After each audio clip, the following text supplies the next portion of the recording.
पुराने वक्त में किसी गांव में एक आदमी रहता था जिसने एक घोड़ा पाल रखा था। उस आदमी के 4 बेटे थे। बाप के लिए तो वे चारों ही लाडले थे, लेकिन थे वे अव्वल दर्जे के बेवकूफ। जब वह आदमी मर गया तो उसके बेटों ने आपस में मशवरा किया कि बाप तो दुनिया से चला गया, अब इस घोड़े को कौन पाले। उन्होंने मिलकर फैसला किया कि घोड़े को काटकर आपस में तकसीम कर लेते हैं और हर भाई के हिस्से में घोड़े की एक एक टांग आएगी। लेकिन उनके लिए मुसीबत यह बनी कि घोड़े के बाकी जिस्म को कैसे बांटा जाए। वे घोड़े के पास खड़े यही हिसाब किताब लगा रहे थे कि इसी दौरान एक शख्स वहां से गुजरा। उसने इन चारों भाइयों से पूछा, भाइयों आप में किस बात पर आपस में इख्तिलाफ है, मुझे बताओ, हो सकता है मैं तुम्हारे मसले का कोई हल निकाल सकूं। चारों भाइयों में से एक ने जवाब दिया, हम 4 भाई हैं, आप हमें बताइए हम इस घोड़े को आपस में कैसे बांटे। उस शख्स ने कहा, यह तो बहुत आसान है, ऐसा करो इस घोड़े को बेच दो और जो रकम मिले वह आपस में बांट लो। चारों भाई इस बात पर राजी हो गए और घोड़े को बेचने के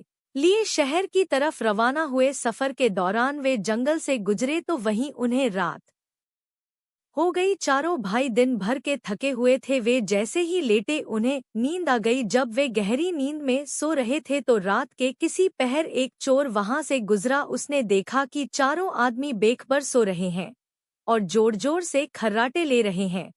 चोर आहिस्ता से घोड़े की तरफ बढ़ा, घोड़े की रस्सी खोली और आहिस्ता से घोड़े को भगाकर वहां से चला गया। थोड़ी देर बाद एक भाई की आंख खुली तो उसने देखा कि घोड़ा वहां से गायब है। फौरन उसने दूसरे भाइयों को भी जगाया और बताया कि हमारा घोड़ा चोरी हो गया है। एक भाई ने अंगड़ाई लेते हुए कहा, सो जाओ सो जाओ, रमजान खान ले गया होगा, सुबह देख लेंगे। सुबह जब चारों भाइयों की आंख खुली तो वे रमजान खान को ढूंढने निकल पड़े। रास्ते में उन्होंने एक ऊंट के पाँव के निशान देखे तो उनमें से एक भाई कहने लगा, यह देखो ऊंट के पाँव के निशान। दूसरे ने कहा, भाई यह किसी नर ऊंट के पाँव के निशान हैं।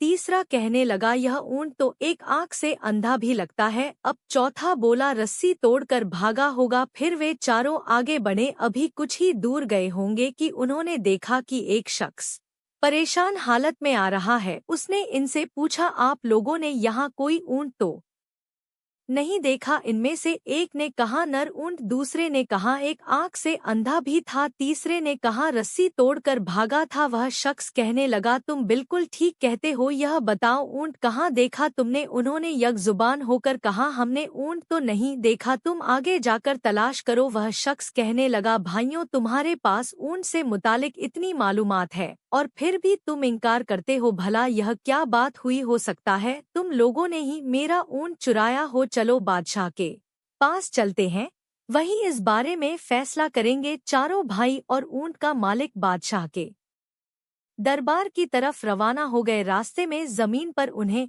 किसी इंसान के पैरों के निशान नजर आए। चारों भाइयों में से एक ने कहा, यह औरत के पाँव के निशान है। दूसरे ने कहा, यह घर से नाराज होकर निकली है। तीसरे ने कहा, भाई यह तो पेट से लगती है, यानी इसे बच्चा होने वाला है। बातें करते करते जब वे आगे बढ़े तो एक शख्स भागा भागा आया। उसने पूछा, भाइयों रास्ते में तुम लोगों ने किसी औरत को तो नहीं देखा? एक